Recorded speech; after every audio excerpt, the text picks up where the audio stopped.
mean, I think it's just. I mean, imagine if guys were running around like, "I don't need a woman."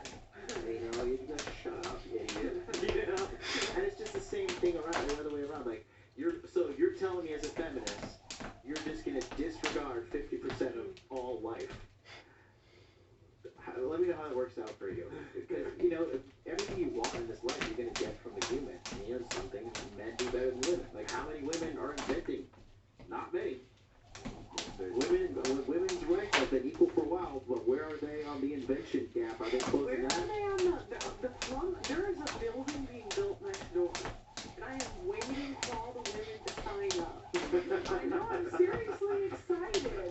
I'm just, and that's my issue with feminism. It's like, if you want to be, like, you want to be equal, then be equal. But it's like, we only want equality when it benefits us. Yeah, it's like, even in the example she was using about coercion. Okay, be a man. Nobody's going to feel bad for a man if a girl coerces him into having sex. But she wasn't even, the thing that was bothering me, I think she was emotionally arguing because the definition of the word coercion is, you got to do this or I'm going to threaten you with physical violence, and that wasn't the case. So in my personal opinion, when they start broadening the definitions of things, it's usually just to make more money. Because for example, like if you follow psychology, they have something called the DSM, right? The Diagnostic Statistical Manual for mental health issues. And like the DSM-1 was like this big, and then the DSM-2 was this big, DSM-4, 5, it just keeps getting bigger and bigger. And now you're like, oh, what's your mental disease of choice?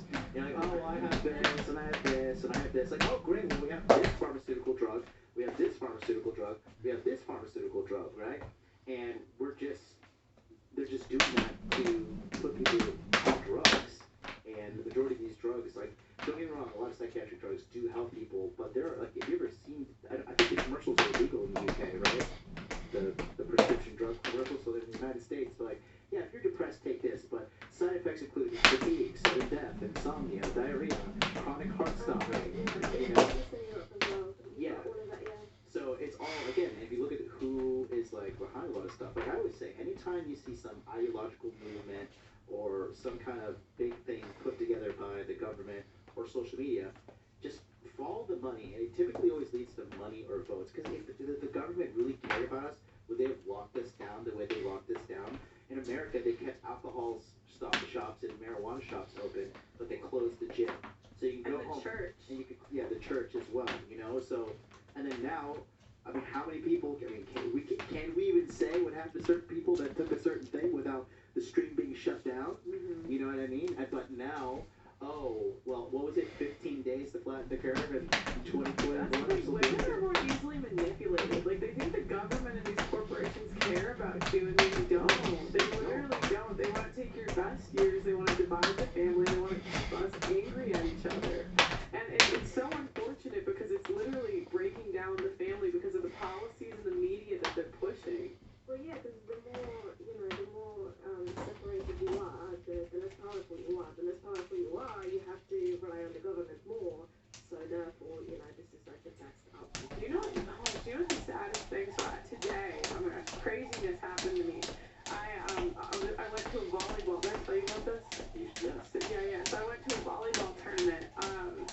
And the volleyball tournament, there was trans people there. Literally, like, there was almost a whole team in a women's division. 5 dudes, and they're in our locker rooms, I swear. And I wasn't even playing. I just went because my friends were there. And I played in this tournament last year. And the crazy thing was, it was called All Nations. So there's women from, like, all these different countries that come. So it's like Poland, and it was interesting interviewing the women, like, that agreed with it and wanted them to play. And they would talk about how their parents were brainwashed and how their parents had the more traditional culture where they were from was like a bad thing. Well, they had better results. But the thing is, the left thinks that because we have better technology, that we have better outcomes. When technology doesn't replace family, and that's what they're trying to do. I mean, you think about, like, phones, right? Like, how much time do we spend on our phones versus speaking to our family? It's crazy. And again,